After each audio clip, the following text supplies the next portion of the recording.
problems by being in the front indeed. Can relate. Let's talk about what adjustments we need to see if we want to get that game 3, because I think there's a lot of fans, regardless of whether you're cheering for Tundra or OG, you want to see that third game. And Effie, adjustments, where are you starting? I think for the most part, if you're going to let this Visage through, or one of these Zoo heroes through, you need to have more than just one solution. OG's draft really did fall apart when their Sand King couldn't have a game, so I don't think it was a matter of OG not playing well. I do think that in the first 10 minutes of that game, there were a little bit of moves that OG could have done differently, but first and foremost, just don't give Tundra their comfort, and you'll be in a much better situation already, right? We've seen all of these teams target ban 33's hero pool over and over. Just do it. It's fine. You know, forget about the Crystal Maiden. Yeah, because his hero pool at this tournament really is not that big. I believe he played 6 heroes only so far. Only. So that's bannable. The whole hero pool that hit You've got 6 bans. You do have, yeah. Simple. The math checks out. They're pretty much all Zoo heroes, too. Actually, you get 7 bans, so you get 1 extra. And also something I want to see for OG to a bit different in the second game is do not play Foracle. When I say Foracle, for Oracle, I want to see Taiga playing something different, you know, something that can play a bit more aggressive in your face, because they were like sitting back quite a lot. Having Crystal Maiden, Oracle, sure, these things, 2 heroes are really good when you're ahead, but when you're playing from behind, the game gets very, very, very difficult. It's pretty crazy if you compare Crystal Maiden, Oracle on one side, Jenkins, and on the other side you got Tiny Mirana. Something doesn't add up there. Yeah, I mean, I think for the whole year, we watched a lot of Western EU DPC, and Taiga, we always said Taiga was the reason OG could play so greedy on their 3 cores, and that he just does so much in all of the lanes. And so, yeah, we'll hope to see that again here. The thing is, I don't think that the Oracle is a problem in general. I think OG have found something very cool for themselves, where they've found a 4 that can both be defensive but also be offensive, given that his lane goes well, right? Oracle can actually bust out a serious amount of damage at level 7, and they tend to pair him with any kind of stunning offlaner like Tidehunter or Sand King. It just went so badly for them that it started to look terrible, right? So I'm not saying that OG need to change the way that they do things for their own drafts, but kind of change what they're playing against. Just make sure you don't have a Zoo that can go out of control. We've seen a lot of times in these LAN tournaments, specifically the non-DPC Riyadh Masters, when 33's hero pool got, he wasn't there actually, but in one of the tournaments, I can't remember which one, it was one of the majors, I believe, Arlington, when 33 got target banned in almost every single game in the groups, they just were not winning games. Yeah, he is a key component to the roster and to the draft for sure, as we know with all the different Zoo heroes, as an example, that he can play for sure. I want to also give some extra credit. Of course, OG is playing with 2 of the youngest players at the international, 17 years on both Amar, that you see right here, and BZM. This is their first international. We know they've played on many stages, but of course, this is the international. A little bit of extra pressure here. And I know, Lucas, you said before the series started, we've heard it from Skeeter. He said Tundra on LAN is heralds. I thought it went pretty well. Yeah, I said they need this win to be able to get that confidence for the rest of the tournament, and especially for this series coming into the game 2, and they got it. So yeah. I'm a little worried for OG, I'm gonna be honest, because Tundra, when they're on the roll, they really are on the roll. But it also does feel like Tundra... The boys. The boys. You gotta respect the camaraderie going on there. But it really does feel like that of all the European teams, Tundra is one of the teams that is most confident in playing against OG for reasons we've talked about before. Just in the way that the DPC system is set up, they often play against each other, they scrim against each other too, and even when OG is looking fire hot, they still lose to Tundra in the DPC format. Yeah, I mean, going into this game, for me, the question is how does OG want to adjust? Because I think there's no clear-cut answer to that. Obviously, they left in the Zoo heroes intentionally with the idea that they were going to counter it with, potentially the Sand King is a big part of that, which they've been doing throughout the group stages. And the question is, for me, do they feel like Tundra countered their counter too well? Like, do they go and pick the Sand King again And are they confident enough to just keep doing what's been working for them, or has Tundra figured them out and they do something different? They try to get the Timber earlier or something like that. That's what I was thinking, actually. Yeah, when we were watching the game, Jenkins, you noticed something about the itemization, the starting items. All right, it is time for game 2. Let's get into the draft. OG versus Tundra Esports. Game 2. Tundra Esports turn to ban. Yes, drafting time. Continue your thoughts. Yeah, Jenkins. you're right. I did notice something about it. Back to you, Shiver. Great. No, we need to talk about something that I thought was the big elephant in the room. I was watching the draft, and we heard great analysis coming out from Purge earlier about some of the more contested heroes and stuff. Marcy ignored, Primal Beast ignored, Enigma only last phase banned. What's going on? You know, I would really like for OG to pick something like a Marcy or a roaming style 4 for Taiga, and then just pick some self-sustained type of Timber Saw early on. I know that the hero isn't in the place that it used to be, but that really could be their best approach right now. It's comfort for ATF, and it also gives them an answer to the Zoo. Yeah, I think like that was my argument, or at least the way that I was thinking about what Lacoste was saying about the Oracle. It's not that the Oracle isn't like good at providing damage and contributing to ganks. It's that the Oracle's the +1, right? And I think Taiga, it can often look a lot better for OG when he is the one to start things, the one to do things. And Oracle doesn't really do that, even though he is active in a lot of ganks. And Marcy would let him do that. Clockwork, something like that, would let him do that. Yeah, so they are thinking about this here, but Tundra, just go back to that Mirana. It is a hero that Sox has played. It is now a hero that Snaking has played. It's Snaking's best hero. So Yeah.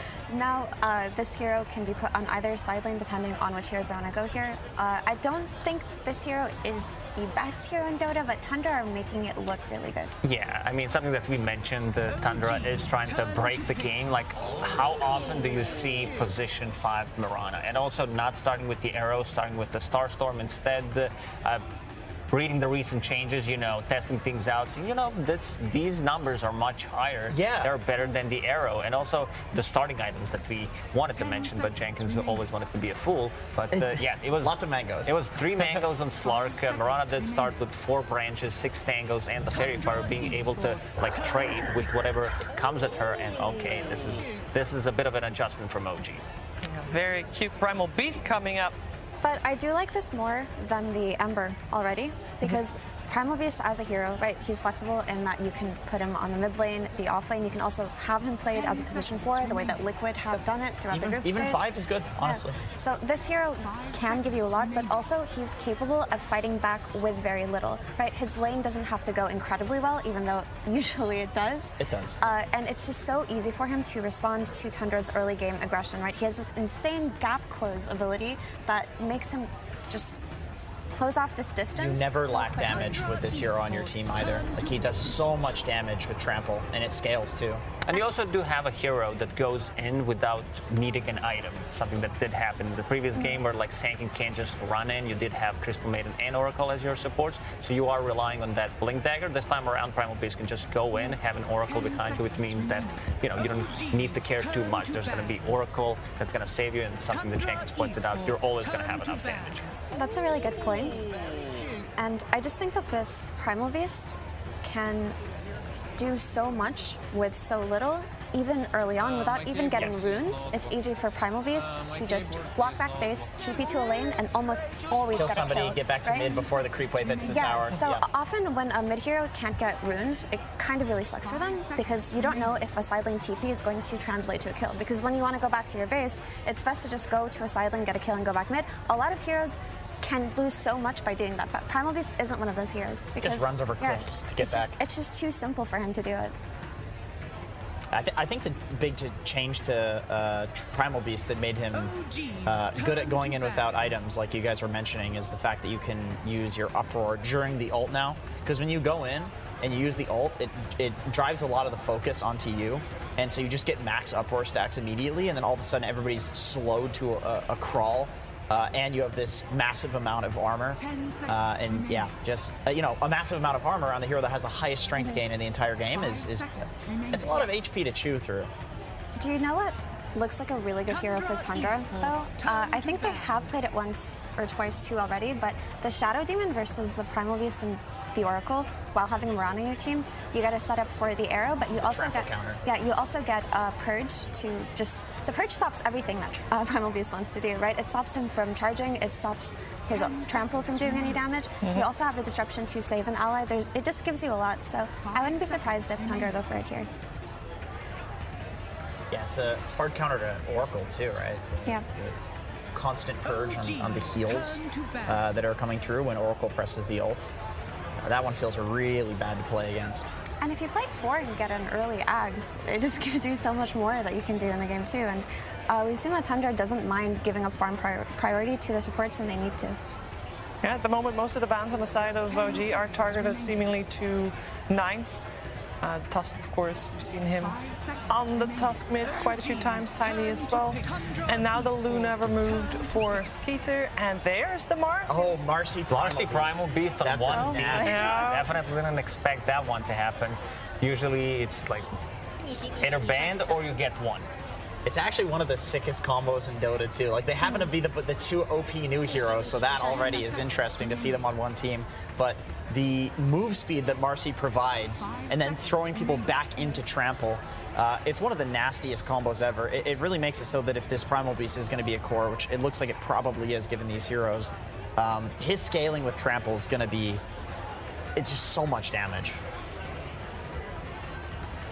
Yeah, that looks like the Spooky 3 coming out from there already. Of course, we have seen Tundra prioritizing the Visage this time earlier out of fear for it getting banned out. Now we also have the Shaker. One thing, though, on the side of Tundra, I don't think, Jenkins, there's any doubt about who's playing what at this point. Or are you expecting some kind of flex somewhere? Ooh, maybe now? It's back. It's back. Mid-Spirit Breaker. Mid-Spirit Breaker? No, still with Tundra. No, we're pretty sure where these heroes are going to go. And I mean, I really like the Earthshaker pick. I really love Earthshaker against these backline heroes like Oracle and Dazzle, because you can go in and focus a guy on the front line, and then you fissure the backline to prevent them from coming in to save. And then Marcy and Primal Beast also are 2 heroes that run into you and just man up on you, right? And Earthshaker's like, all right, I'll echo slam you, no big deal. If I was an Oracle player in this game, I would have a really difficult time playing against Spirit Breaker, Shaker, like Mirana, Visage Birds. It just gets very, very difficult as time goes by. Yeah, I will say, though, that having the Spirit Breaker and the Earthshaker come out together, it looks like at some point in the game, in the early game, Tundra will lack a lot of damage. We've seen how Soxa likes to rotate while 33 after he secures his lane, and he just kind of farms up, tries to get that Wraith Pact timing, tries to get that pipe timing, and he's just playing with 9 the entire time. But between Spirit Breaker and Earthshaker, they actually don't really have that much damage, so it may be a little bit different to last game in that they can't do the heavily punishing plays that they did in game 1 to OG. OG can easily live through these fights. How's Timber not picked or banned? Am I crazy here? How isn't this a god tier Timber game now? You're against Visage Birds. You're gonna get max reactive. When Amar 2 was on panel, I saw I think 4 strength heroes, and Amar said, you know, it's not a good Timber game. So you know, I do. If someone Earthshaker, if someone comes to my mind when there's a Timber saw, that's definitely Amar. But That is a Phantom Lancer. I mean, Yuragi is good at it, don't get me wrong, but indeed against Shaker. Against Spirit Breaker, like you're gonna know which one is real. Yes. You can dodge it though if you time it correctly, if you have vision. But this is gonna be most likely mid Spirit Breaker, so that means that his abilities are gonna be maxed out early on, which makes things more difficult for Phantom Lancer to play the game. And one of the reasons why Tundra does have most Roshan kills per game is this Zoo. Buying all these small items that we mentioned, having this Vlads, having this Wraith Pact early on, which does allow them to kill Roshan and then snowball, get more advantage in the early game. And this will be the first Phantom Lancer game that OG plays this event. The thing is, I don't think that this is a bad PL game, though. Like, I look at it, and I can see this PL doing a lot, right? Because you look at his lane versus Earthshaker and Visage, they don't really have that much kill threat on him in the laning stage until there's a rotation. or it becomes just easier to chase them, right? He can disjoint a lot of these spells and get away if he needs to. He can also farm relatively quickly, and when he does get to the point, the only threat on the team is just the Earthshaker Echo Slam. The other 3 heroes are pretty easy for PL. So I can honestly see this going really well for OG. And like I mentioned before, I do think Tundra are going to run into a bit of a problem where they lack some early game damage when they're playing away from the Visage, right? Once Visage is ready to fight, maybe that's not the case, but when they're playing away from him, they just have really slow damage output. What if they put Earthshaker on the mid lane against the Primal Beast? I mean, this is not the matchup that I've seen, but sounds a bit better than having Spirit Breaker on the mid lane. Huh. I have seen a bit of Spirit Breaker 4 position throughout the group stage, actually. Yes, so there were a couple. I could see that being, that makes the Earthshaker much better against the PL as a counter. When he's Because Earthshaker as a 4 is a bit slow, especially if Yeah. things are not going well, if you don't have like someone to kill the towers early on, which they do have Visage, but you never know how the laning stage is going to go. So we've seen some Earthshakers struggle to get the Blink Dagger, opting for the Shard sometimes when they cannot get that Blink Dagger. Well, with the flex potential in mind, the 9 plays Visage sometimes, so there's that. We've seen Mirana coming out from the off lane, and we carry Mirana. Who knows? That's there's true. if you're taking it that far, then I you're think right. there's everything still possible for 9 did for play Tundra. mid Mirana. He also did that. Yeah. And there's a lot of potential. I mean, it's Tundra. There always is a lot of unusual hero matchups in terms of lanes. But with that in mind, they can just wait it out, see what OG goes for with their last and final pick, and then match up the lanes the way they think is beneficial for them. OG need their last pick to be able to fight really early and fight into this Visage, not like last game. I think they need something that's just online with no resources, and it's just unfortunate that there's no Pango in this game. It gets banned out. That's one of the best heroes to fit the bill for you there. Yeah, Pango would have been really nice, like stunning the birds, stunning the Earthshaker and the Spirit Breaker who are gonna, jump in there. I mean, there's still Timber, but the question is like, is Timber too like? He'll sit in a lane and farm. Like maybe he's too do nothing. There's Puck still for OG. There's a Lifestealer coming I out. can see the Puck working out. It's really solid against Spirit this- Breaker too. This is a good response to what OG has at the moment. Well, this Lifestealer is not afraid of any of these heroes, and it's a good counter to Primal Beast. Yep, and Tundra seems to be fairly confident that their heroes already answer the PL, of course, because PL against Lifestealer is definitely a PL favored matchup, but on both sides they're saying yes, there are some counters, but we're still confident in our hero pick. I mean, 3 strength heroes in a Visage who's going to give you max reactive stacks. It already felt good, and then the Lifestealer coming out. There's just not much pressure on a Timber. And now that we know that it's a mid-Primal Beast, we can be certain that OG are going to be able to fight into Tundra early on too, because Primal Beast can offer that to you the same way that a Pango does. We just assumed that it would be comboed up with the Marcy, but it doesn't necessarily have to be, right?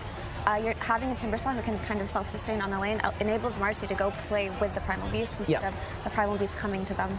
Yep, she's like the best roamer in the game, so it's funny. Like anytime you come up with this hero is really good in a lane with another one, it's like, well, then you could throw it mid too because she roams mid. She's the best roamer to go mid in the patch. Yep. And in the end, it's going to be Spirit Breaker played by 9, the old school combo, Lifestealer plus Spirit Breaker. That's going to be very I would love to interesting see to that. watch. So the thing is, Tundra are playing for a specific timing, and I think that if they kind of mess it up a little bit, then the Timbersaw and the PL are going to scale incredibly well and carry OG to victory here. But if Tundra can pull off what they did in Game 1, could be difficult for OG, but I think OG are much better equipped this time around. From what I can hear from you guys, you feel that OG in the laning stage has got a better solution to what Tundra has this time, so they should be able to properly play their game plan this time around. Definitely. It'll be a game. We'll get to see a mid game. I think they'll do. I honestly think OG will win this one, but we'll see. I don't want to jinx them. All right, no jinxing is happening here on the side of Tundra. The heroes were picked that we were expecting by the players, so we will see indeed the Mirana position 5 once again. We will see the Shaker on the position 4. There's nothing unusual there other than, unusual is still Spirit Breaker mid. Very curious how that will play out. Do we have a Spirit Breaker versus Primal Beast? Have we seen that? I don't think so. I don't think so. Any reference points? I was thinking about it, and I guess there's some cool stuff like bulldoze versus pulverize, but and then he can charge fast. So if he sees the primal beast, They both charge. They can both just charge. yeah, they'll But what charge happens- into you. What happens if Spirit Breaker's charging and Primal Beast is they charge They into charge each other? into each other. We're gonna find out what happens when that indeed plays itself out. We're heading over to Cap, SPG, and Quinn for the answer to that. Thank you, Sheever. That's right. We're heading into game 2 here. Our panel has already stated, hey, this is looking like a much better setup. Quinn, in fact, backstage was saying, yeah, this game actually looks playable. What changed in the draft that we feel so confident that OG is going to have a better time game 2? I think the lanes are much easier for OG to function. I also think whenever you look at the way the damage is dealt this game compared to the prior game, if anything, I would say Tundra is more in terms of this similar low damage types of thing. You have Shaker, you have Spirit Breaker, you have Potom, who without a really good start is not super high damage, Lifestealer. It's a lot of these sort of very mid-range damage heroes sort of go from the front. You're against a Timbersaw, you're against an Oracle, Primal who's tankier than the Ember last game, PL who has very, very good scaling this game. I think there's a lot of dynamics that are nicer for OG this game. Yeah, I think the two heroes that OG want going in the series, in a sense, are Pango, which is getting first phase banned. I don't think they're ever going to get it. And to me, the Timber. I think Timber is, outside of the Tide, the one hero Amar plays that can have a really good early game and then be that bulwark in the mid game versus what we saw last game, which is Tundra going high ground in 20 minutes, right? Timbersaw thrives in that environment as long as he gets a good start. And I mean, we're looking at the best Timbersaw player in the world right now. I've watched this guy all season long destroy people on Timbersaw, and I expect nothing else. Like, this is the time to show up. We were joking about it, but if you looked at those last ban phase, go back 3 months, they banned Razor and Viper last 2, and he got Timber. These were the 3 that were first phase banned, and he always got 1. So very much in Amar's comfort zone. Obviously, the hero's a bit different now, but my expectations are just as high. Yeah, I mean, he's someone who understands the hero at such a level. His item build from game to game, you'll see it shift like crazy. One game, he'll go the classic, the Hood, Kaya Sanj. The game against us, he had like a 4-staff, a Yules, a Halberd. Yeah. Some crazy builds. He bought it like no Kaya. Dude understands the hero at a really deep level. I remember watching that game and thinking, like, I've never seen so much utility out of Amar before in my life. Yeah, it was crazy. It was super right for the game. Definitely going to be a very different change of pace. I'm also curious about this mid matchup. The panel discussed a little bit the Spirit Breaker versus the Primal Beast. This matchup's very weird, right?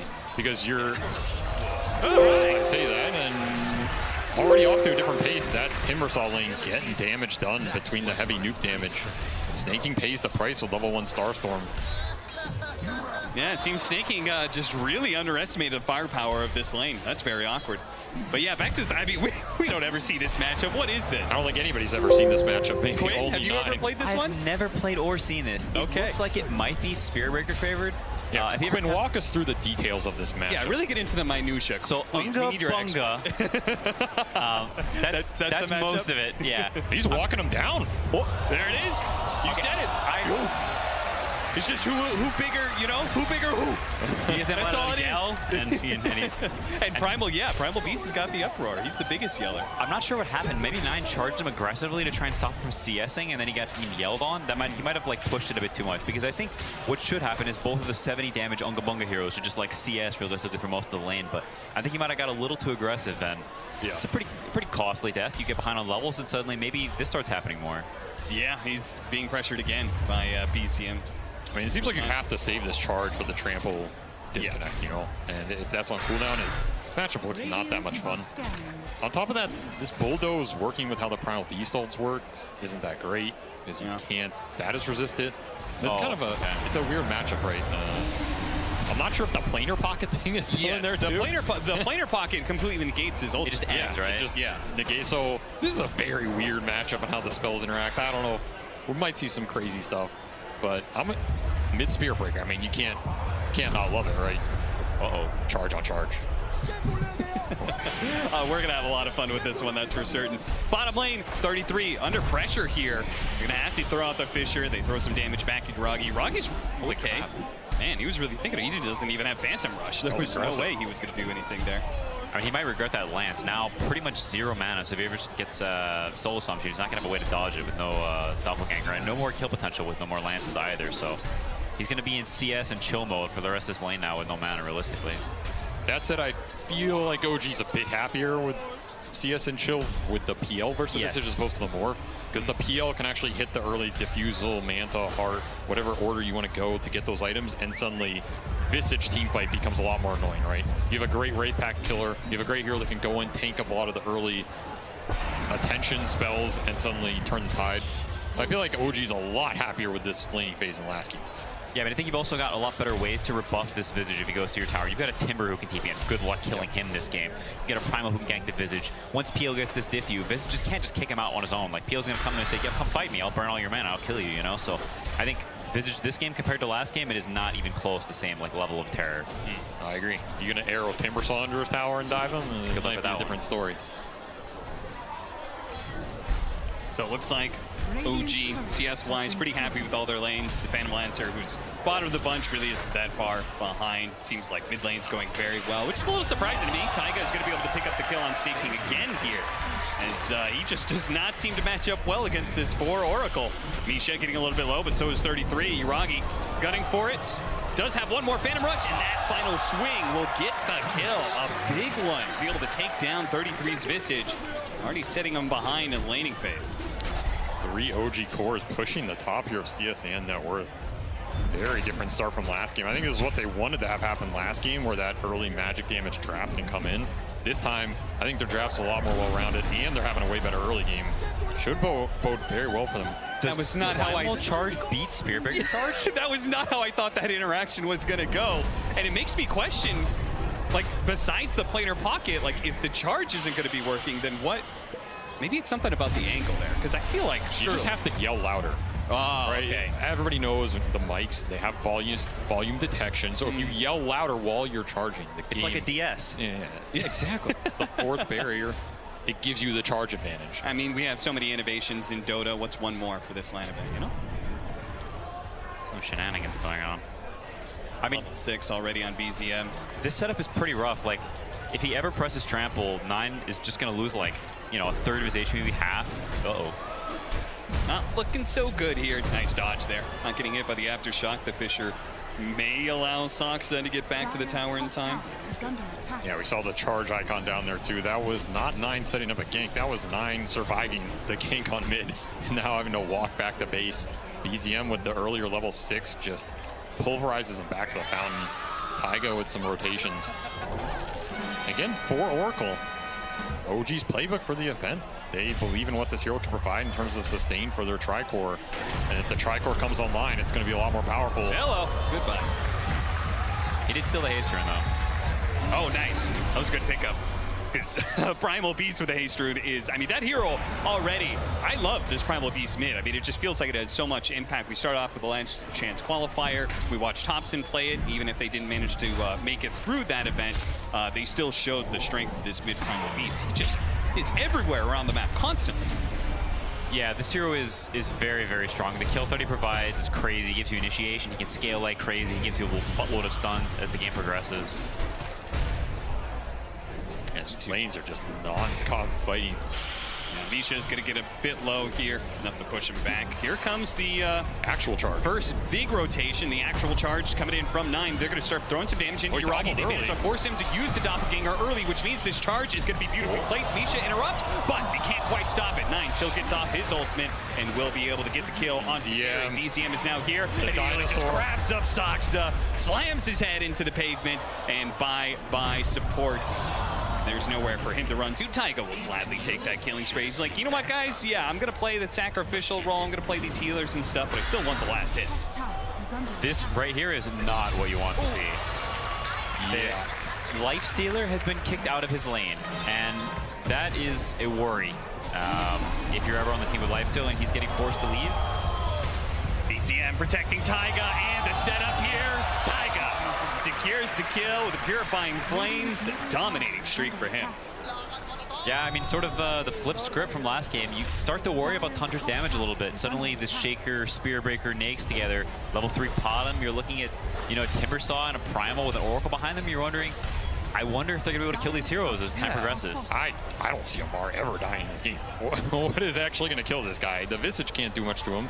The other heroes you said not doing much. Are they going to get a fast Vessel in this game? I don't even think they're going to get a fast Urn. I mean, this guy's going to be invincible. And oh, he's begging for a badge. Okay, they do manage to get it off of the Fisher.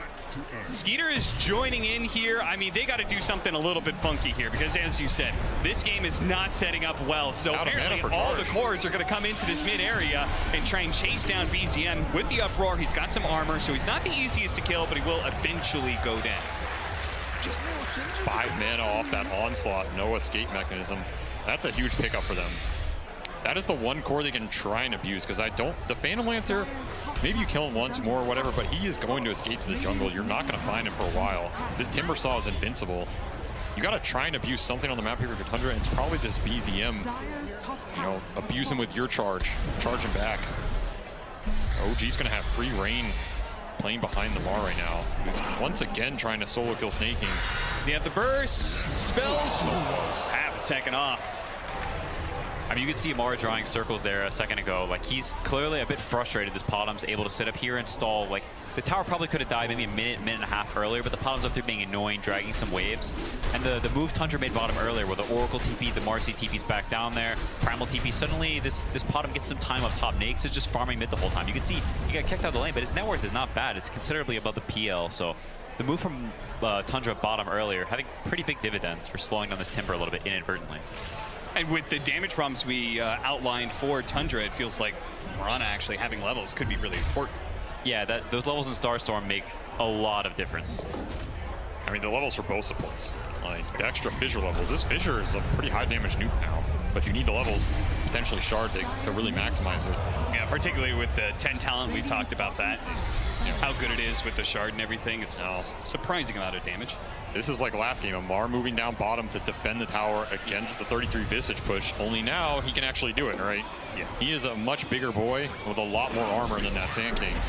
Snake King, he went and denied the rune. The Fisher comes out, and BZM still managed to get the charge forward. Snake King is going to be grabbed up here. Slam, slam, slam. He doesn't have a leap, so bye-bye, Snake King. 9-4, OG, not up by a huge amount of net worth, but it does feel like they're kicking things into gear, and it's about to start snowballing against Tundra. Oh yeah, they got all the levels in the world on BZM here, and last game, it was hard to get this Oracle in the game because their cores were behind. This game, BZM, as we're seeing, they can use the Oracle early nuke damage to help them get these kills. OG has all the damage in the world on these early games. They are also going to have double purge, right? You have Fortune's End, you have Timbersaw rushing Yules. It's another interaction that makes the game hard for 9. He's not just going to have free bulldoze going in, charging, getting the connection, and dealing the damage. You get Yules once, you get purged once.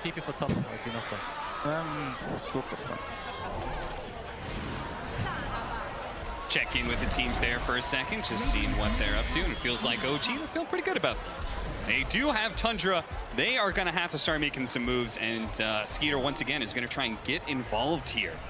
As he's going to go infest inside of 9. They're going to try and set this up. 9 actually popping out of that smoke.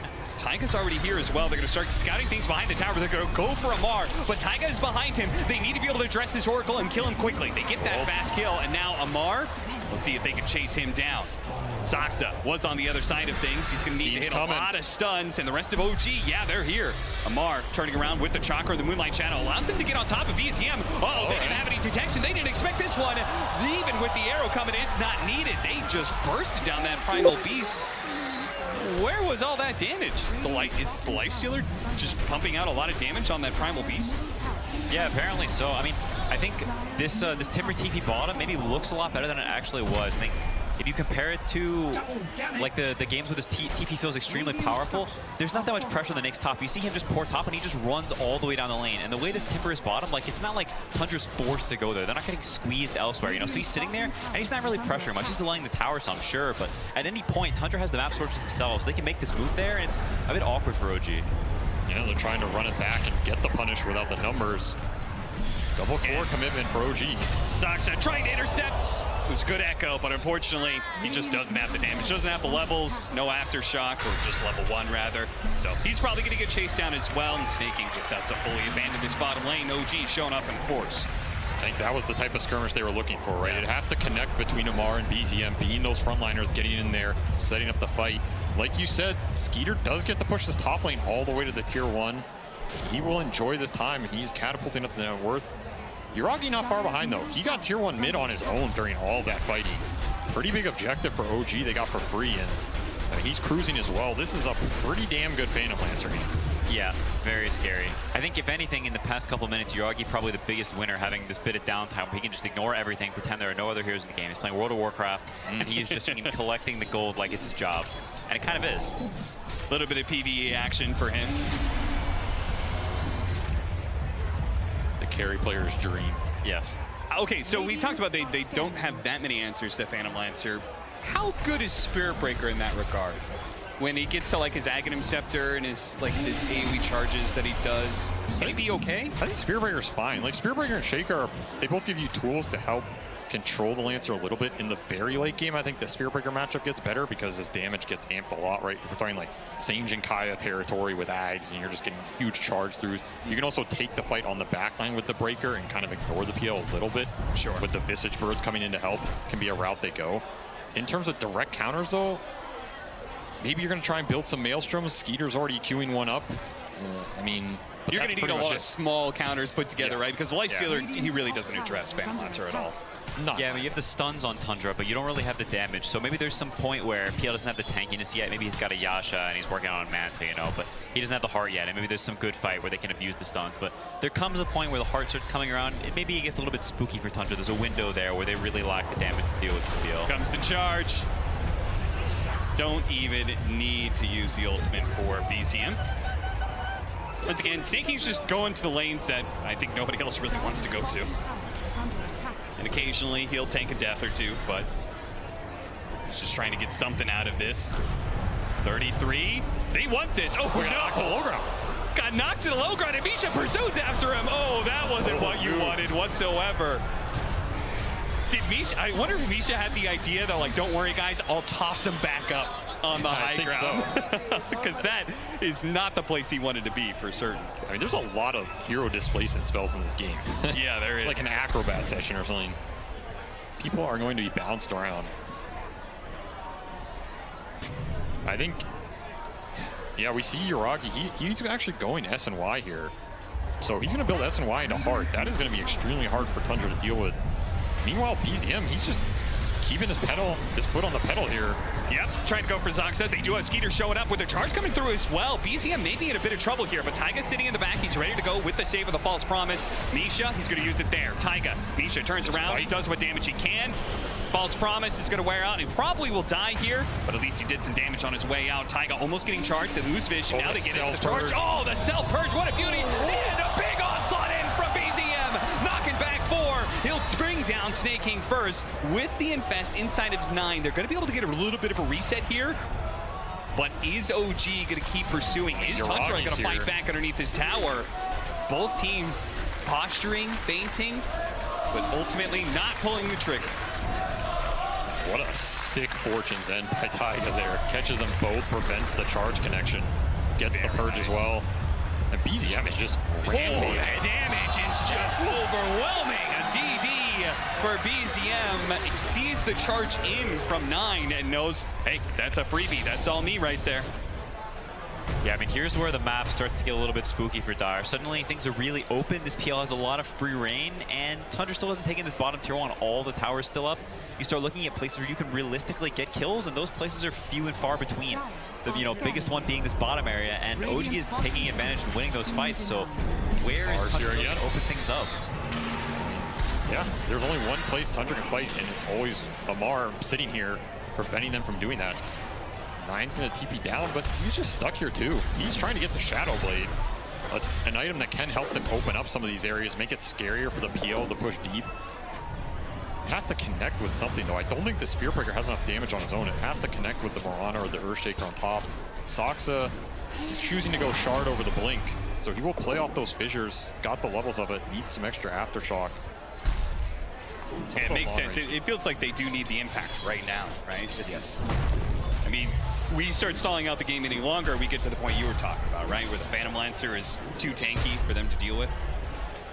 Yeah, it is very spooky. I mean, Avery talks about this Spirit Breaker being able to pick people off a little more, but...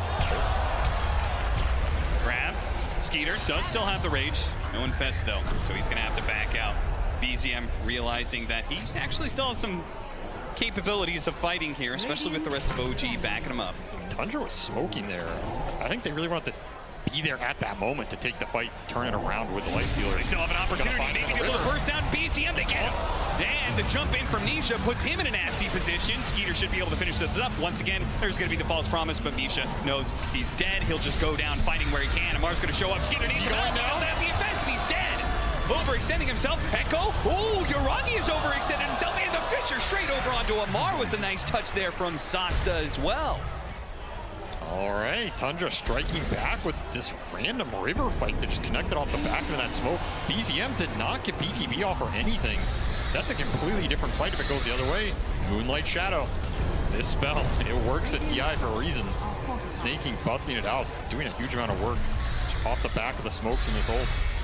I feel like this Primal Beast just dies so quickly whenever Skeeter's in the... I wonder if he should build some sort of armor on him. I mean, he's only got 6 base armor. Yeah, he might need a plate mail, or maybe he just needs to come in late and not be the one getting beat up by the snakes. I mean, this whole fighting situation here, I think, maybe there's an element of people who played at TI several times versus some new players. I think BZM, not getting the BKB off and being slightly out of range of the Oracle. There's a lot of like little small things there that are slightly messed up that, ends up costing you pretty big. Your PL dies. Staking. Not able to get that second leaf off in time, Misha. Grabs him, stuns him, and brings him down to the grave with Lamar picking up the killing spree. That's it. I think OG, they are playing this game very fast, and they have a lot of wiggle room to it, in my opinion. Yeah, like Tundra needs a lot more of those fights before I think they feel very confident going into this late game. And again, this is OG's playbook, right? You have the Amar damage dealing offlaner. You have this Tricore with the power of the sustain behind it. This is a scary lineup to scale into. This Primal Beast can also scale like a monster. I mean, you're talking about Ags, Shivas, Shard down the road. This hero's spooky in the late game. So you have to worry about this PL timings if you're Tundra, but you also have to worry about what happens after that if you get past that point. And they're doing a good job of, equalizing the net worth differential here. Soxa has got a lot of farm in the last 5 or 6 minutes. Like, he's almost a blink on top of the Shard. Those fights helping him. OG want to keep the pace up, looking for 33. The birds are going to drop, stopping that channel. Shouldn't be a problem here for 33 to get out, but maybe Tundra wants to go back in. They see Amar. Skeeter leading the charge. He's going to start slowing him down with a Maelstrom. Actually does a little bit of damage there. BCM, he was trying to hunt down Soxa. Now the turnaround Fisher, and once again, he's just getting 100 to 0. No BKB going off. 33. Uragi was trying to address him to be able to eat through that cloak, but now Tundra playing together, went back to 33, made sure the Phantom Lancer wasn't a problem. Now they're going to try and chase down some more heroes, and that's going to be Taiga. Once again, he's following his course into battle, but when they lose that fight, he has no way out, and he is just the +1 after every lost team fight. Some rare mistakes from BZM, honestly. A player who's been extremely dominant over the past year. Just not getting the BKB off, not getting the DD off, maybe feeling a bit antsy, feeling like, man, we're so strong, I want to fight Tundra. They're like just out of the reach. He tries to this charge, but he reaches a bit too far, getting a little bit too thirsty for that fight, and it's a big kill. I mean, like Avery said, they need a lot of these. Like, Tundra keeps winning these small fights, and it feels nice, but it's not like a game-ending thing, But at some point, they add a bit too much, and maybe the pendulum swings back into Tundra's favor. Yeah, every one of these little skirmishes you lose, you're putting your PL timing back a little bit, right? Yeah, and that's the timing that you want to hit and get the Roshan and get the full map control going. That timing's a little worse every one of these skirmishes you loses, and also for BZM. Yeah, I can check in with the teams. He wants to charge. I'm going. How many can fight? Can. Go, I'm carrying. Can you heal? Push in one. Shake us up. I don't like, please. I don't like, shakes too much. I die. The call for the Yules there. I mean, if they had gotten that +1 hero, then that would have been such a massive difference, but I think a pretty good sign they were able to call that off. I think sometimes when your core players maybe a bit nervous, they can get roped into some stuff, and him saying, no, I don't like this, I'm not doing this, I'm gonna die. Like, I think having that awareness and not getting, pulled into something you don't like, I think is very clutch. Soxa, this could be deadly. This is the blink reveal too. This is the blink reveal. He's gonna go and with this smoke get a really nice lane ward, but if the smoke breaks right here, he's gonna go for it. Fisher goes out, jumps right in, Echo, half health already, but the damage still isn't there. They need more follow from the rest of the team. Skeeter's trying to do what he can, but the false promise has already gone out on Uragi. Uragi's gonna go back in. He needs that Aegis. Wants to be able to pick it up. And then it's snatched it away. Now grabs up the life stealer. He's going to fall, but the fight is won, and Tundra are on the retreat. 33 going to be chased down by BZM. Big, bad, primal beast slows him down, and they're going to just keep the vision. 33 has no way out of this one, I think. Slowly but surely, they're going to catch up to him. They're going to work him down, and that is going to be 3 heroes dying and the Aegis picked up for OG. What a turn that could have been if only Tundra had been there with more heroes. Saksa hit the entry, but there was no follow-up. Huge amount of damage on that jump. That's the power of the Oracle, though. Keeps those cores alive, and more importantly, it's not BZM going down first. Means he gets free spells, free BKB this time, no misclicks or any bad clicks that fight, gets the Aegis snatch as well. Yeah, now the Zoomer hands in a comfortable position.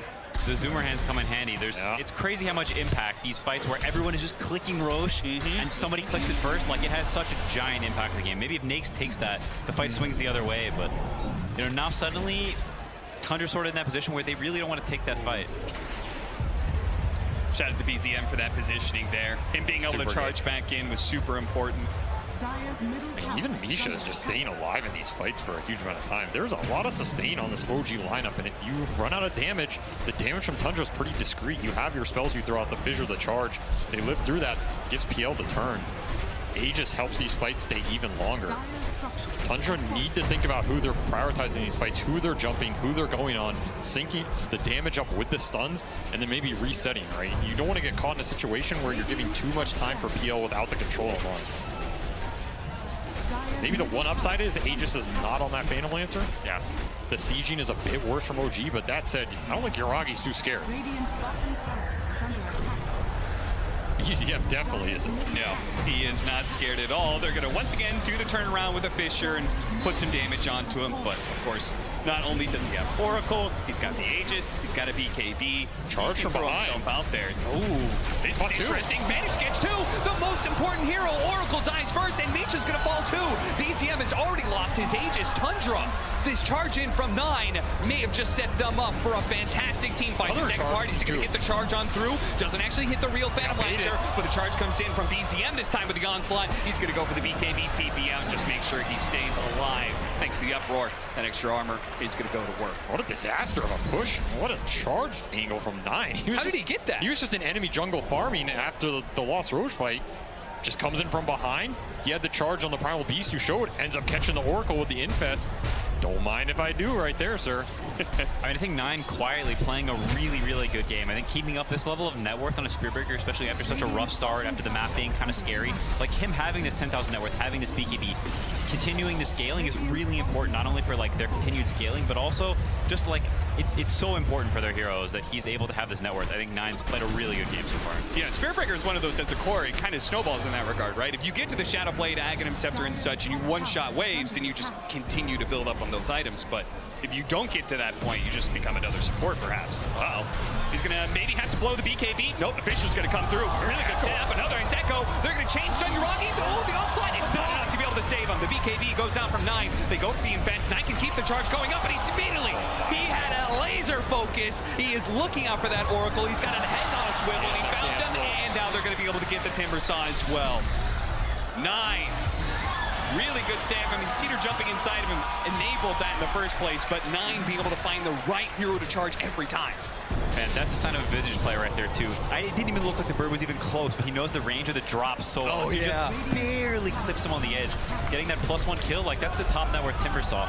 The amount of gold you get from that, the amount of time this guy's dead, now suddenly they take over the map, the Spearbreaker gets more items, Nakes finishes off the Mjolnir, which has a really large impact with this PL, and PL doesn't even have heart yet. Yeah, I feel like OG wanted to use that Aegis to get to that PL timing, get him the heart, and then cement this game. In that last 5 minutes, Tundra's taken over this game. These charges are just nasty. You get the charge through on multiple heroes, the Infest Bomb comes out, there's a Fissure follow-up, an Aftershock follow-up on that. It's so much AoE control. There's not much spell immunity on this OG side. They just got that BKB on Amar. The BZN one he's had forever, but for the rest of these OG heroes, they're still trying to get there. I mean, Misha's trying to get to his own. I almost feel like there's a little bit of a displacement between the Yuragi and where his items are at and how he's playing. I feel like if he has the heart, he can be like kind of frontline like he's been doing, but without that, it's just so many times he's been fissured. They've been able to, like, as you say, charge through, and just a lot of, like, incidental damage brings him down to, like, half health. I mean, it's also about how OG wants to start the fights. It's a bit awkward for OG to find the opening. Yeah. You have this Shadow Blade breaker charging around the map. Everybody's Moonlight shadowed, like haste rune drummed around in the back line. You're not going to find the Shaker. He has Force Staff and Blink now. Do you want to just go on the Visage? It's pretty awkward, right? Even the Naix is invested. You don't even see these heroes. Elite Mana Force Staff, snaking. The Yule's on cooldown. He'll be able to just TP out before Nisha is able to put a stop to him. We have the Aghanim Scepter now done on the Visage, so big damage upgrade. We said damage was a problem for Tundra, and that is a huge, huge upgrade right there. BZM, though, does now have his own Aghanim Scepter, so look out for that one, and the break mechanic, too.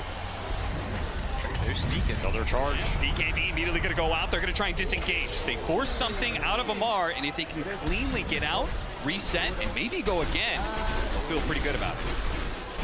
I mean, this is a dynamic we didn't really talk about that much, but while Dire may have had some damage issues earlier in the game, they have no issues of stuns.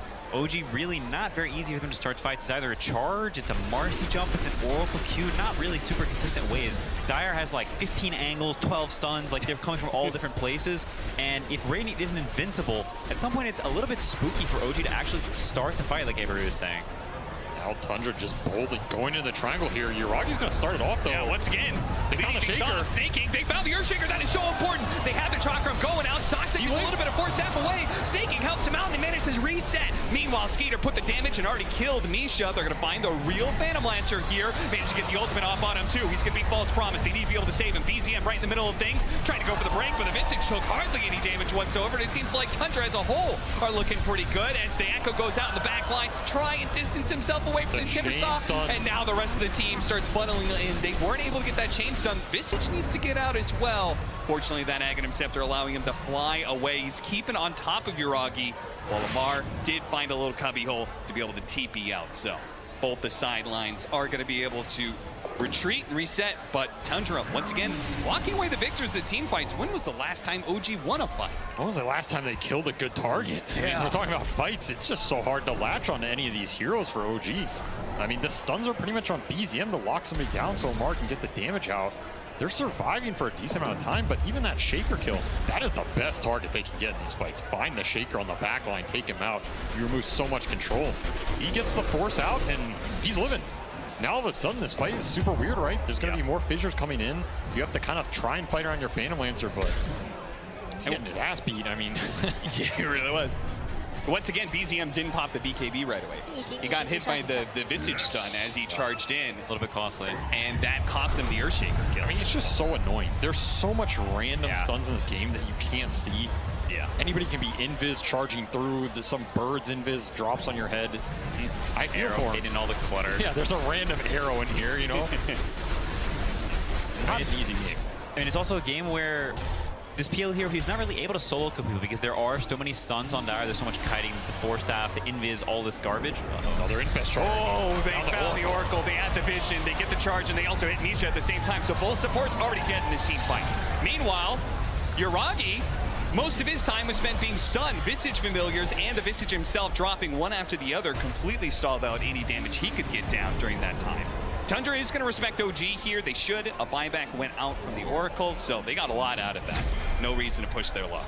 How can OG supports play? Like, you can see what Tundra is doing. Like, OG has no way to actually kill heroes unless Tundra messes up some. They're spacing them, they're abusing the stun, the invis, the Force Staffs. Like, Uragi is desperately looking for a target to lock onto, but he's just getting kited, and the supports are just getting exploded instantly. Yeah, it really does. Maybe this is, we talked about the drafting and their plan for 9. I mean, both times they drafted a hero that gets to the backline. We said OG, part of their setup here, the reason they're able to play so greedy on their cores is having these backline supports, these healers and stuff. So Tundra definitely came into this with a game plan of 9 is going to be killing Taiga over and over again. And now if he dies again, that's that buyback cooldown as well. Yeah. You're out for a long time. It's just hard to protect this backline for OG. There's just so many ways to get in there. The birds can give vision invis. You get the charge with the infest. What actually prevents that? You need detection down, and you need to use this guy. He could be a BKB'd as well. I feel like OG needs to get the 2 big items in this game. It's got to be Abyssal on the Phantom Lancer and Hex on Timber. That is a very far way away. If they get there, I think now you have the disable. Is there anything else besides items? Is there a way they can set up the fight? I mean, find the supports. Yeah. Well, the supports are going to be found. It's just the side of OG. Misha getting picked off there as Tundra once again really abusing this Moonlight Shadow. I mean, Smarana as a fight position seems pretty value at this point. At this point, you have no issue with the hero. It is doing an insane amount of work in these fights.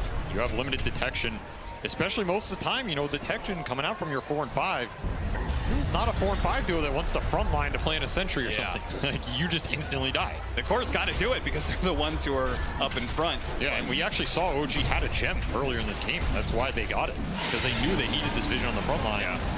That was lost a long time ago. Taiga's gem in the hands of 33 Visage for a decent amount of time now. Not easy to take these fights vision-wise, and Tundra looking for the pincer maneuver here. Yes, they are. They found the real Uragi. Can they get the arrow stun? Not quite. He does manage Doppelganger away to the side. They have the Fisher to stall it up, but at this point... 33 in the back, though. Oh, he is in the back, and he's going to be able to catch.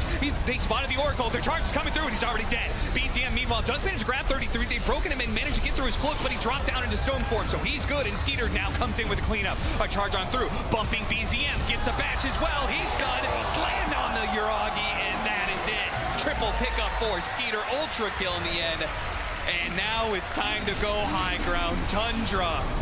It was looking a little suspect in the first 15 minutes. We weren't sure if they were going to be able to pull through, but they had a strong understanding of how to play up against OG. And now it's going to be a lane. It's going to be straight up tier 4s. Are we going to go for it? They are going. That's a close ball. Amar buys out Ags. He's trying to get the extra damage to dissuade this. Oh my god. The double chakrams are going to be thrown out. This could be really messy. This could be, you have a serious lead here. You don't necessarily need to do this. But Neil has to buy back hero. It would be a disaster for OG's item progression. Let's see if they can hold. Double Chakram's doing so much damage. This buyout of the Aghanim Scepter, it may just be what bails out OG, or maybe Tundra can't be done. Misha gets on top. The Visage is dead. He doesn't manage to get up the stone fort. They've already cleared through the ages as well. 9, he's going to have to jump away. The Shadow Blade back out. Saksa spotted as well. Oh no, Tundra. Now they're not even going to be able to get Elena Barracks off of that. They cleared out the tier 4s. No infest. He's got an armlet toggle to work with, but he immediately gets grabbed. The charge on through. Denied. He gets canceled by the AoE stun from BZM, and now 9 is going to be in some trouble. Run down by the Phantom Rush. A chance of revenge. A charge away just in time.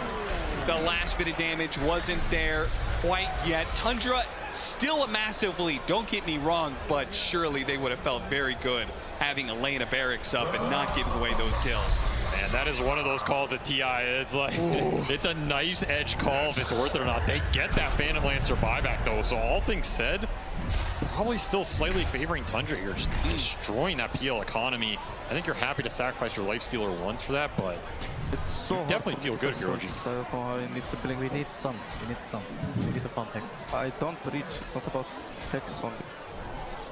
Well, you're totally right, Avery. Stuns, big problem for OG. Yeah, they need this Hex. They need the Abyssal. The Abyssal's just off the menu now, man. I mean, this PL is never going to get there. So even more falls to Amar. That Ags purchase was pretty clutch. Helps him defend the throne there. No way. He's on his way to Hex, but he is far. Yeah. OG trying to use this Lifestealer downtime as much as possible to get to that condition. I thought maybe 9 spotting Uragi there. I thought maybe they'd go for it. That would be a dieback like that.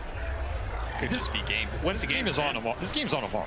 Yeah. Like, this Ag, the double chakram has to connect with the Shaker, with the Visage off of a stun. Again, limited stuns, you got to make the damage count. He has to connect these spells. If you're going to bet on one Timbersaw in the world to do it, it's probably this guy. Yeah, they need some like sneaky wards that Tundra like walks onto. They have some ward hidden in the corner, and suddenly Tundra's on vision, and Amar gets this blink angle where he double chakrams the guy and insta-kibs the Shaker before he has time to react. I mean, the Marcy rebound huge as well. Like that fight, Misha connects with 2 or 3. That's their best stun, right? That's going to set up the Primal Beast engage. It's going to set up the Timbersaw damage. A lot of this game might be coming down to Marcy. Yeah, some of these earlier fights, just the charge throughs and the chain stunning that can come out. If you're on the retreat from OG, you are not getting out for this one. Well, all eyes then on the Misha-Amar duo. See if they can get the combination of the right initiating stun and the damage to follow it up to win a fight for OG. This It's a great opportunity if they can get it. The snaking kill, maybe not so much, but the Earthshaker does manage to slip away. Now the charge on through, they couldn't even kill the pot up. Misha is now dead. Amar's looking for something to be able to hunt, but look at Saksa playing the edges here. He's ready to go back in. The charge is controlling up BCM. He's not getting anything off. Now they've got the Fisher. The chain's done onto the Phantom Lancer. Yes, a false promise goes off last second, but is he even going to be able to have the heals? He's got the heart pumping away. He starts to throw some damage over to 9, but it's just pitiful. He's going to get zonked out. The heart regen is not going to be enough, and GG is called. Tundra 2-0 over OG. They've done it again. They set themselves in a position to be able to match up against their rivals within the Western European region. They said, we are good enough to take you. They have lost some series before, but the important ones they've managed to pull through against OG, and they did it again on the most important stage of all here at TI. You know, 4 years ago, Snaking was also top of his group. And that team had a choice between OG and LGD, and we chose OG, and it did not end well. This time around, the Dark Pact, or whatever you want to call it, has been broken to a degree, and he's able to overcome some of these past demons. It's very cool to see these storylines. I think OG put up a hell of a fight in that game too, though. Not an easy game to play. I think all of us underestimated how tough that game was going to get in the mid game, maybe even them a little bit. And once those stuns start coming out, what a hell of a game from 9 on the Spear Breaker.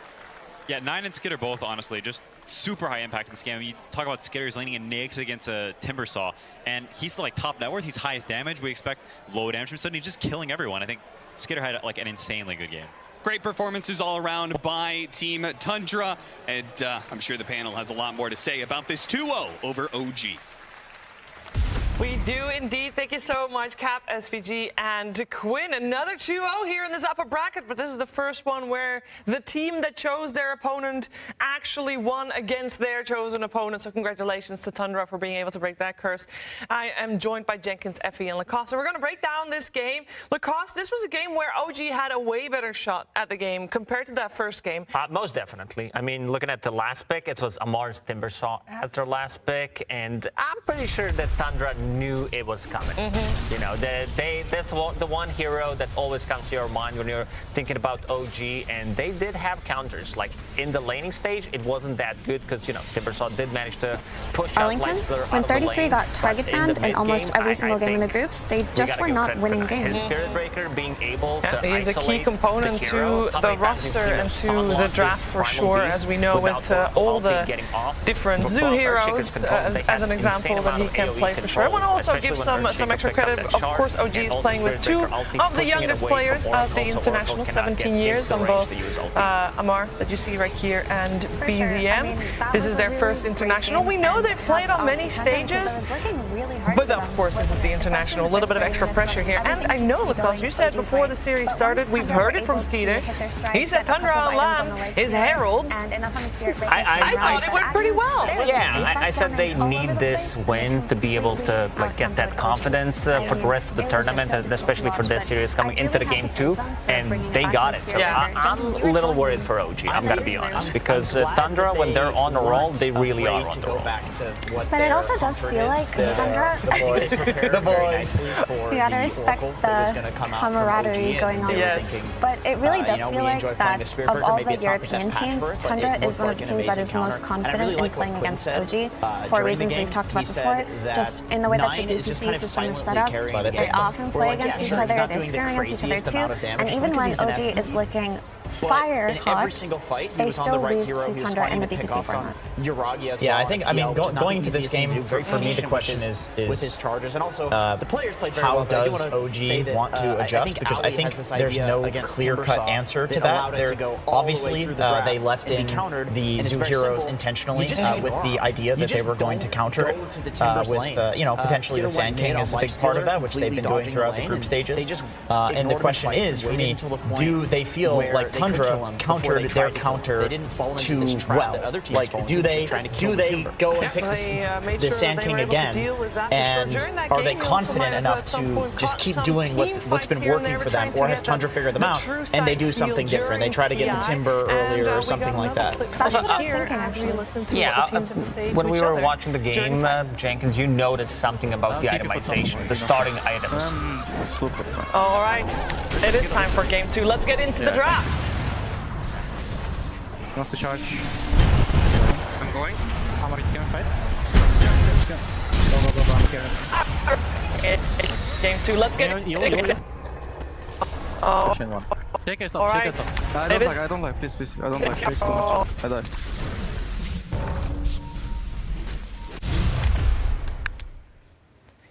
To me, it's very impressive to know that during a fight, there's 5 players, everybody's pressing their own buttons, having their own thoughts about everything that's going on, and for me as a viewer, it's always fairly hectic, and then the comms are calm. All right, it is time for game 2. Let's get into the draft. That's how it has to be. Like, that's always the thing is you think that there's some like crazy stuff going on because these players are the best of the best, but then when you hear it, like I remember I think Boom released their audio on YouTube, and you hear it, and it's so succinct, and they're saying only what's necessary, and that's why these are the best teams. It's because they can communicate only the important information. Earthshaker's top. In the middle of the fight, Earthshaker's top, but I'm going to die if I dive. Okay, everybody leaves, right? Give them important information without talking too much. Yeah, it's impressive. Important. And everybody trusting that when Amar says, I'm not going in, nobody said, oh, but, no, everybody just goes back. Yeah, they trust them, exactly. Yeah, there's a lot of trust. There's also a lot of trust, of course, on the side of Tundra. Trust in their captain, Snaking, who is standing by with Casey right now. Snaking, congratulations! Thank you so much. I am so impressed with the consistency of this team. You had a strong DPC season. You did not lose a single series in group stage. You either tied or won, and now you've 2-0'd OG, another strong team. I read that you have said this is the best boot camp you've ever done. How much of a difference has the mental preparation made in all of this? I think we've always been a very strong team, and I think our biggest challenge was our own mentality, and like losing games and be able to recover from it was something that our team was not very good at. Myself included, who's the veteran in this game, it can be really tough, especially when the mood is down and no one's able to pick it up. That is something that I've been looking into helping the team, and that's why we also have a psychologist who's also been helping us with that, and I think it has really helped us a lot and turn the ship around. Aster or Liquid are next. Any preference? I mean, of course I want to say Europe, but I got to cheer for Aster because I want at least one Chinese team to be top 6 guaranteed, you know? Okay, wait a minute. Aren't you going to play the winner of Aster or Liquid? Yeah, I would enjoy playing versus China. It's a better headline. Okay. You're speaking my language, buddy. Congratulations. Thank you so much. Back to you guys. All right, thank you very much, Casey and Snaking, and very nice to hear that the team has evolved there for Tundra, because we know that during the Stockholm Major they did indeed have troubles coming back from a loss, as we saw then, but they definitely turned that around here during the CI in the right time as well. Now top 6 guaranteed, and we're going to find out who their opponents are going to be. Team Liquid will be facing Team Aster. It will be our final first round of the upper bracket. Let's bring on Team Liquid up stage first.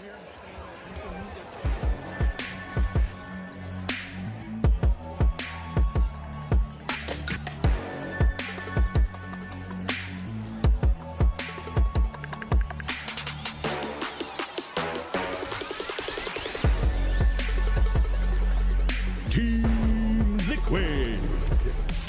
All the way from last chance qualifiers, so many games needed to be played to get to this very point, but it is upper bracket for Team Liquid here, and their opponents coming from the other group, it is the Chinese team, it is Team Aster.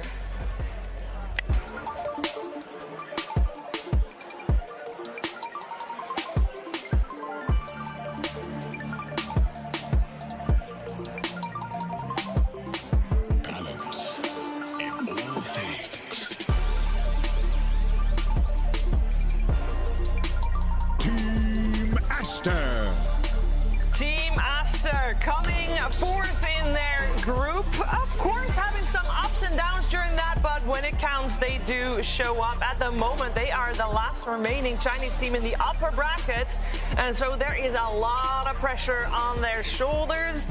They're no stranger to that, though. I want to start talking about these two teams by talking about the off-lane duo of Team Aster. It is Baboka and XXS. Jenkins, these two teams, two players rather, have been playing together since what, 2015? That's Something right. silly in That's the right. same team every step of the way. 1,600 games almost, and 57% win rate with